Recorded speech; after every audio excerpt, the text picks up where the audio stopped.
जय जगन्नाथ सांग मैंने आज मुझे आपण सहित गोटे सुंदर रेसिपी सेयार करने को जाऊँगी पणस कठा पकोड़ी। चलतु आम बनइबा।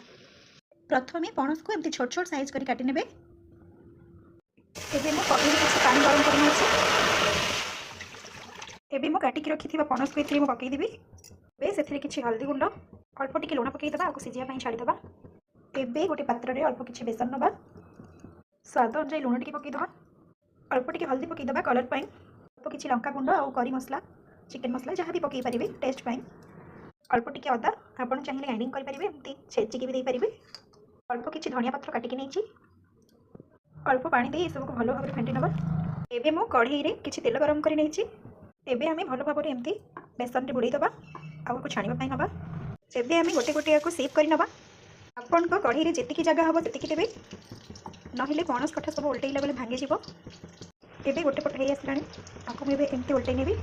छोणा साज रे सब तक उल्टै नेबे। ये भी अधा हे आसलानी अल्प समय हो जिवो। आपको एमती अल्प अल्प जाल देकी करेंगे भलसे सीझी आसो खाइबा भी बहुत भल लगे। एबे हे आसलानी मैं गोटे प्लेट को काढ़ी नेबी। आपण मानकु जदि मो वीडियोटी भल लगी थाए तेबे लाइक टे निश्चित करेंगे।